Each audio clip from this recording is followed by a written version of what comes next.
They moved into the house on a warm spring morning, their car loaded to the roof with boxes, plants, and all the hopefulness of a couple starting fresh. Daniel and Sarah Wilkerson had been searching for months. They were tired of noisy apartments, thin walls, traffic sounds, and city life that never stopped humming. When they found the big, two-story house on the edge of a sleepy little town, it felt like fate. The price was suspiciously low. The real estate agent had mumbled something about cosmetic issues and motivated sellers. But the house itself was charming. Creaky wood floors, tall windows, a wide porch swing that swayed faintly in the spring breeze. "This is it," Sarah whispered as they stepped through the front door the first time, dust motes swirling in the sunlight like tiny golden ghosts. Daniel smiled. "Our forever home." They spent days cleaning, unpacking, learning the quirks of the place. The old plumbing groaned when the shower ran. The floorboards creaked like they were gossiping. Sarah laughed about it all, but she noticed things Daniel didn't, like how the hallway upstairs seemed longer than she remembered, or how the closet in the guest room looked slightly bigger each time she opened it. She told herself it was moving stress, nothing more. On the 7th day, Daniel came downstairs frowning. "Did you move the pantry door?" he asked. Sarah blinked. "What?" He pointed. The pantry door had always been on the left side of the kitchen wall. Now it was on the right. Sarah laughed uneasily. "We must be remembering it wrong." But the next morning, the bathroom door opened the opposite direction. And 2 days later, the hallway closet had vanished entirely. One night, Sarah got up for water. The hallway from their bedroom to the stairs had always been about 10 steps long. But that night, it stretched. Longer. Far longer. She couldn't even see the stairwell light at the end. The shadows seemed thicker, like they clung to the walls. She froze, then backed into the bedroom, heart hammering. When Daniel checked minutes later, the hallway was back to normal. Soon, entire rooms were swapping places overnight. The guest bedroom traded spots with the study. The upstairs bathroom appeared at the end of the hall one morning instead of near the master bedroom. Windows shifted to different walls. Some hallways ended in blank walls that hadn't been there the day before. Daniel began marking door frames with chalk before bed. He woke to find the marks on different walls, or sometimes stretched into strange shapes, like something inside the wood had smeared them with long fingers. They called a contractor, hoping for an explanation. The man walked the house floor to attic, shaking his head. "Old places settle," he said finally, "but walls don't move." He left looking pale, refusing to take payment. The changes grew bolder. Some nights the hallways doubled in length. Other nights rooms disappeared entirely, replaced by narrow corridors that twisted the wrong way before ending in locked doors. Daniel opened one of those doors once, just blackness inside. A smell like wet earth drifted out before he shut it again. On the 3rd week, Sarah woke to whispers behind the walls, soft voices, indistinct. But she swore they were saying her name. The next night, Daniel heard footsteps upstairs, slow, heavy. He chased them with a flashlight, but the upstairs layout had changed again. Every hallway turned the wrong way. Every door led somewhere unfamiliar. By the final night, the house had gone completely wrong. They tried to leave, but the front door wasn't where it should be. The kitchen led to the upstairs hallway. The basement stairs ended in the master bedroom. The house folded in on itself, corridors twisting like intestines. They ran through hallways that stretched longer with each step. Doors slammed behind them on their own. The whispers grew louder, a chorus rising through the walls. At some point, Sarah looked back and swore the stairs themselves were moving, crawling slowly along the wall like insects.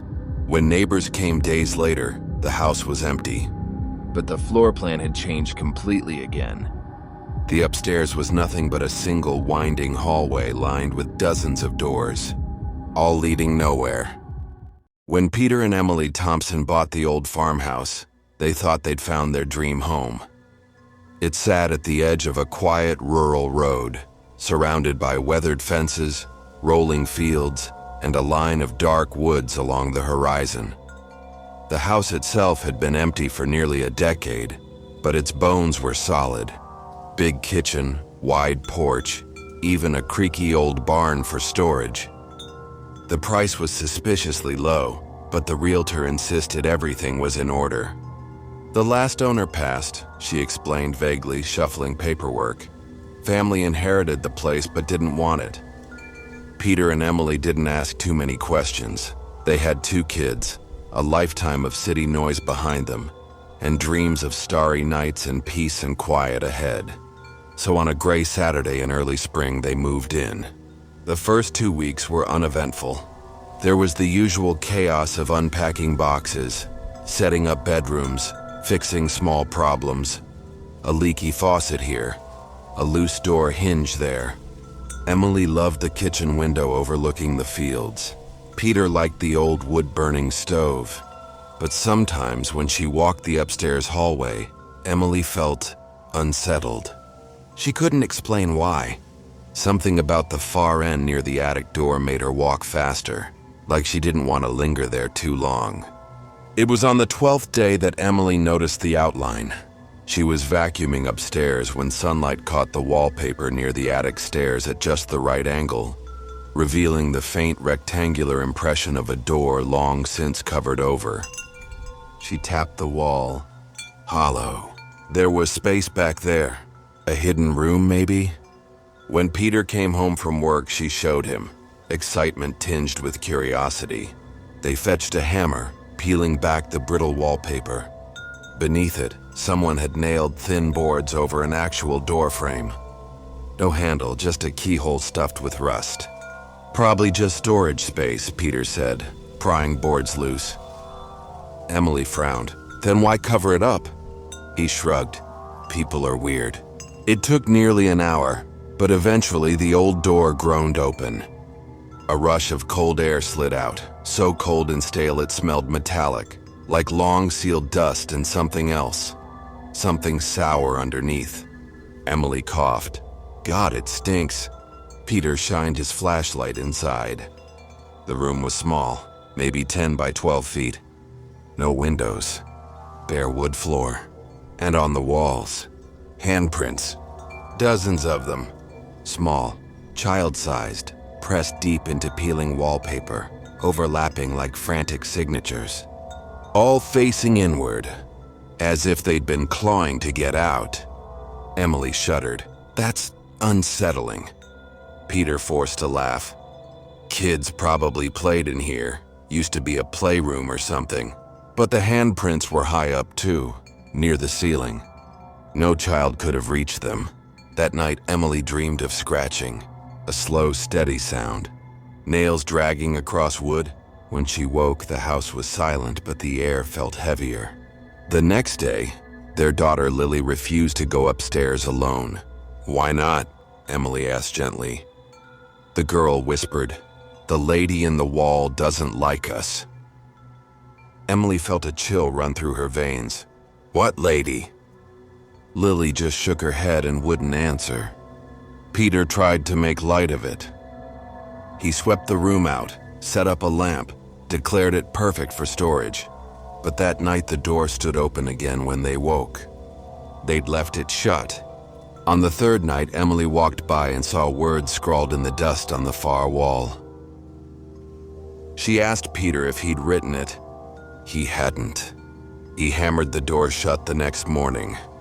Not just closed, nailed shut with long iron nails sunk deep into the frame.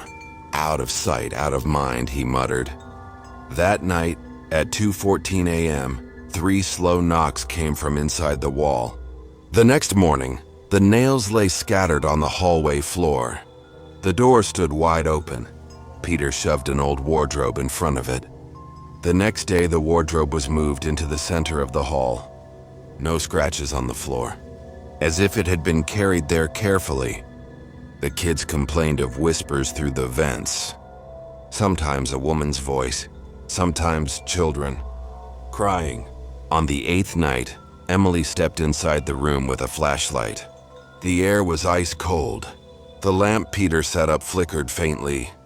And on the floor in the corner, a doll, old, head cracked, dressed stiff with dust. Neither she nor Peter had put it there. That night, the knocking spread. Not just the hidden room. The walls downstairs. The ceiling above their bed. Always 3 knocks. On the 10th night, they heard breathing. Slow, heavy, coming from inside the walls. The final night, Peter set up a camera facing the door. At 2:37 a.m., the footage caught the door opening on its own. Slowly. Something pale moved just inside the frame before the camera went black. When the neighbors checked the house weeks later, they found it empty. But the upstairs door stood open. Handprints covered the walls, fresh and wet, as if pressed there moments before. When James and Melissa Carter bought the old Victorian house on Elmwood Street, they thought they were making the smartest decision of their lives. It was a little rundown, sure, the kind of house with chipping paint, warped floorboards, and ivy climbing up the sides, but it had history, space, and charm. Melissa had fallen in love with the wraparound porch the second she saw it. James loved the idea of owning something with character, and the price. Well, the price was so low that it almost felt like stealing. The realtor explained it away quickly. "Property taxes," she said, not quite meeting their eyes. "It's been sitting for a while, that's all." But she didn't explain why the neighbors watched so silently as the Carters signed the papers. The first week was full of hope. Melissa scrubbed the kitchen until the tiles gleamed. James fixed the sagging shutters, cursing cheerfully as the hammer slipped. They bought new curtains, unpacked their wedding china, started making the place feel like home. At night, Melissa fell asleep planning paint colors in her head. But James sometimes lay awake listening to the house groan. Old houses made sounds, he told himself. But sometimes the creaks above their bedroom sounded too steady, too much like footsteps. They first opened the attic on the second weekend. It was James's idea. He wanted to clear it out before winter so they could add insulation. The attic stairs were narrow, steep, tucked behind a door at the end of the upstairs hallway. Melissa followed him, dust rising in thick clouds as they pushed the door open. The single light bulb overhead buzzed to life, barely cutting through the gloom. And there it was. Decades of forgotten belongings stacked high under the sloping roof. A rocking horse with one eye missing. A cracked wardrobe with its door hanging open like a mouth. Boxes of yellowed books. An armchair covered in sheets so dusty it looked like a ghost frozen mid-sit. Melissa wrinkled her nose. "Creepy," she muttered. James grinned, trying to make light of it. "Creepy, but valuable. Half this stuff might be antiques." They spent the whole afternoon hauling everything down. The rocking horse went to the curb. The wardrobe to the garage for firewood. By sunset, the attic was empty for the first time in decades. That night, Melissa dreamed of footsteps. Slow, steady pacing the attic floor. She woke with her heart pounding, the sound fading as though it knew she was listening. The next morning, James went up to check the insulation measurements. The rocking horse was back, right in the center of the attic floor. "Maybe you brought it back inside?" Melissa asked, though her voice shook. James stared at the dust on the floor. There were no footprints. None at all. Over the next week, the attic filled itself. A box of books they'd tossed out on Tuesday was back Wednesday morning. The cracked wardrobe reappeared Thursday. The armchair leaned against the far wall Friday. James asked the neighbors about the house's history. An older man shook his head. "Some places just keep things," he said vaguely, refusing to say more. Another neighbor muttered something about the Hawthorne family, but when James asked, The man shut his door without answering. The following Saturday, James cleared the attic again. He locked the door behind him. But that night, Melissa woke to whispers. Faint. Children laughing. A woman humming. Sometimes crying. Always coming from above the ceiling. James bought a camera Sunday afternoon. He set it up facing the attic door before they went to bed. At 3:12 a.m., the door creaked open on its own. The camera caught something pale moving inside the frame. Before the feed went black, Melissa refused to go upstairs anymore. But James became obsessed. Every morning, the attic was full again.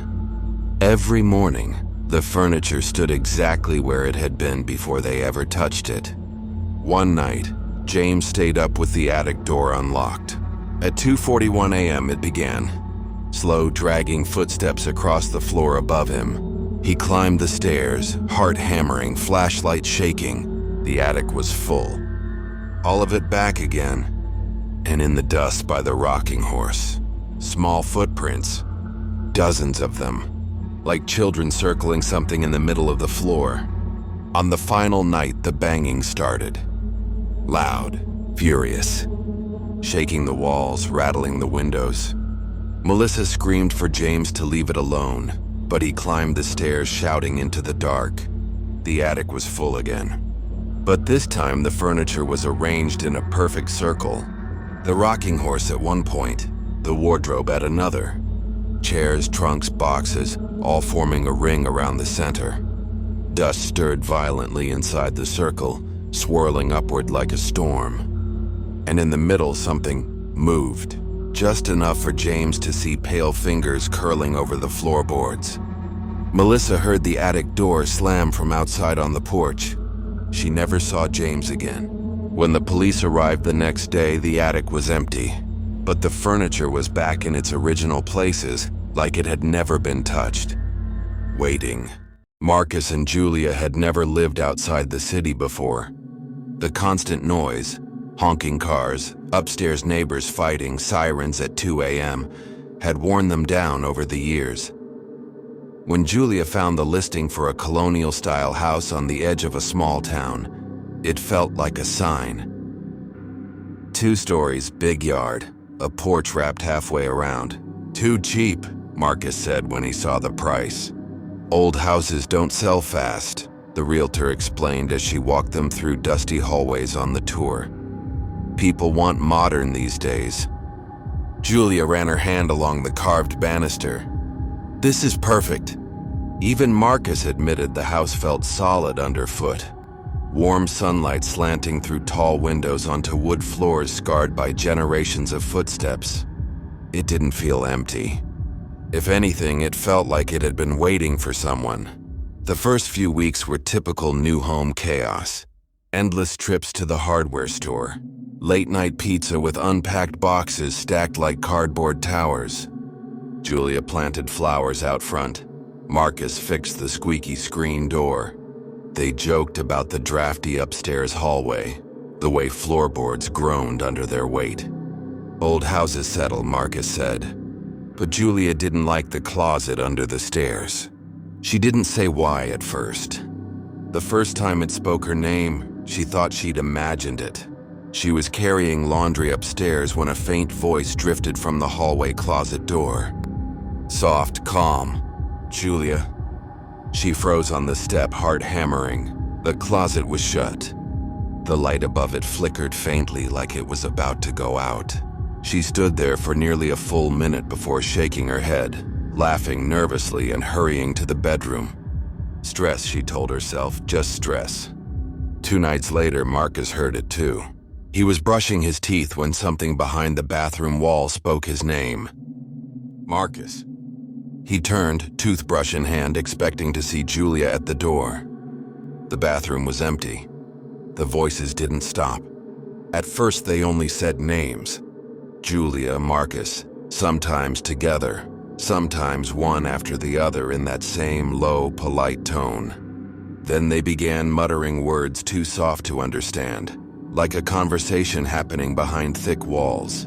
One evening, Marcus tore apart the hallway closet, convinced there had to be a vent or old speaker hidden somewhere. He found nothing. No wires, no pipes. Just wood, dust, and the faint smell of something metallic, like blood left out too long. The voices started saying sentences the following week. "Marcus, we're waiting." "Julia, come downstairs."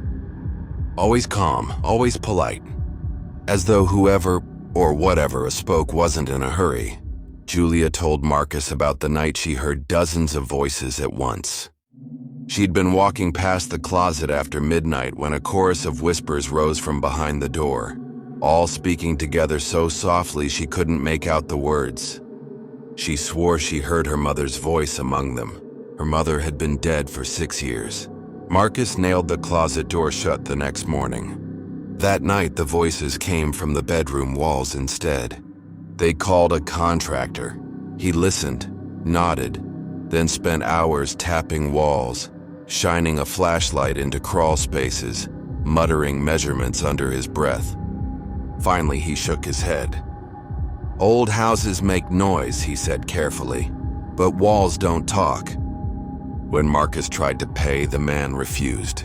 "Some things you leave alone," he said before leaving without another word. The voices grew bolder after that. Sometimes Julia heard them humming softly, the same few notes over and over. Sometimes Marcus swore he heard children giggling inside the walls late at night. One evening, Julia left her phone recording by the hallway closet while they went out for groceries. When they played it back later, the voices were clear this time. Dozens of them, overlapping like wind through dead trees, all speaking the same two names in unison. "Marcus, Julia, Marcus, Julia." That night, the voices didn't stay in the walls. They came from the vents, the floorboards, the ceiling above their bed. Over and over, polite, calm, almost eager. "Marcus, Julia." At 3:17 a.m., the bedroom door slammed shut on its own.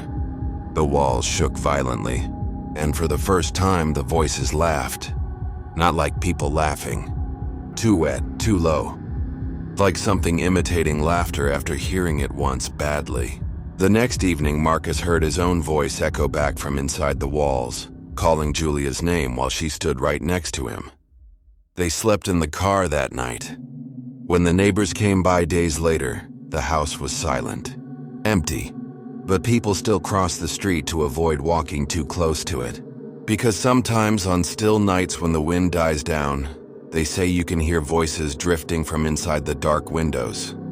Soft, calm, calling names. Not always Marcus and Julia anymore. Sometimes other names. Ethan Cole wasn't looking for excitement. At 32, he was burned out from city life. Long commutes, noisy neighbors, a messy breakup that had left him bitter and exhausted. What he wanted was quiet. A place where he could work from home, drink his coffee in peace, and maybe, for once, sleep through the night. When he found the listing for the small 2-bedroom house on the edge of town, it seemed too good to be true. The price was low. The location was quiet. One narrow road winding through acres of woods before reaching the property line. The photos online showed sunlit rooms, scuffed hardwood floors, a porch swing overlooking a weedy yard. It wasn't perfect, but it was enough. The realtor barely spoke as she handed him the keys. "Been empty for a while," she said when Ethan asked about the place's history. "How long is a while?" She hesitated. 10 years, maybe more. You'll be the first tenant since before." "Before what?" But she just smiled thinly and told him to call if he needed anything. The first week passed quietly. Ethan settled in, dragging his old couch into the living room, setting up his desk in the spare bedroom, fixing small things here and there. The house smelled faintly of dust and old wood. It creaked at night the way old houses do. The only thing that really bothered him was the feeling that some corners seemed darker than they should be. Not unlit, just heavy somehow, as though the shadows themselves were thicker. On the 7th night, Ethan woke around 2:30 a.m. Something had stirred him out of sleep, though he didn't know what. He lay still, listening. The house was silent. No wind, no crickets, just the hum of the refrigerator downstairs. Then, from somewhere behind the walls came the faintest sound. Breathing. Long, slow breaths. Not his own. Not close. But steady. As though someone was pressed against the other side of the plaster, inches from his bed, separated only by layers of wood and dust. He didn't sleep the rest of the night. The next morning he laughed it off. Probably pipes. Maybe a raccoon in the crawl space. But 2 nights later, sitting on the couch with the TV muted during commercials, he heard it again. A faint dragging sound inside the wall behind him. Slow, deliberate, like fingertips trailing along wood. He froze, listening. Dust. He turned the TV off. Silence. Then faintly, scratching. The next day, Ethan checked the crawl space. Cobwebs. Dust. No signs of animals. Nothing. But that night, as he passed the hallway, he swore he heard someone chuckle softly behind the wall. By the 3rd week, the noises were constant. Soft knocks in the kitchen walls while he ate dinner. Whispers low enough that he couldn't quite hear the words when he tried to sleep. Sometimes he thought he heard humming, tuneless and faint, like someone pacing in a tiny room no one else could see. One night, lying in bed, Ethan finally heard it clearly. A voice. Low. Close. From inside the wall near the headboard. Hey. Just one word. Calm. Almost friendly. Ethan froze, breath caught in his throat. Who's there? He whispered. Silence. The next morning, he called the landlord. Said he thought someone was living in the walls. The man on the phone was quiet for so long, Ethan thought the call had dropped. Finally, the landlord said, "That house has been empty 10 years. You're the first tenant since the incident." "What incident?" Ethan asked. But the man hung up. That evening, determined to prove he wasn't losing his mind, Ethan moved his bed away from the wall and sat in a chair facing it. Midnight passed. 1 a.m. At 1:43, faint scratching began. Then slow, deliberate knocking. 3 knocks. Pause. 3 more. "Who's there?" Ethan whispered again, heart hammering. The knocking stopped. Then softly the same voice spoke. "Roommate." Ethan barely slept. The next day, he borrowed a stud finder from a neighbor and ran it along the walls. Most were solid. But behind the bedroom wall, the reading stayed hollow for nearly 6 feet. Like there was space back there. He knocked. Something knocked back. Grabbing a hammer, Ethan tore through the plaster, dust choking the air as chunks fell to the floor. Behind the wall was a narrow passage, barely wide enough for a man to crawl through. It smelled of damp wood, mold, and something sour underneath it all. Old blankets lay crumpled on the floor. Cans of food long since emptied. And in the dust, clear footprints, fresh, leading deeper into the dark. Ethan called the police. They searched the entire house, even the attic. Found nothing. No person. No signs anyone had been there in years. That night, Ethan nailed the hole shut with heavy boards. At 3:12 a.m., he woke to hammering. From the other side. Slow, steady, one nail at a time, matching his own. The next day, desperate, Ethan set up a camera facing the wall. At 2:57 a.m., the boards began coming off one by one. Something pale gripped the edges, pulled. The last frame before the footage went black showed a face peering through the gap, smiling. When the neighbors came days later, the house was empty. But they swore they heard hammering inside the walls at night. And sometimes, a soft voice saying, "Roommate, you've just crossed the boundary between reality and the unknown." If you felt the fear tonight, make sure to subscribe before you leave, because on this channel, every story is just the beginning. New nightmares arrive every few nights, each one darker than the last. Until then, keep your lights low, your doors locked, and your mind open. You are now part of the fear-bound family.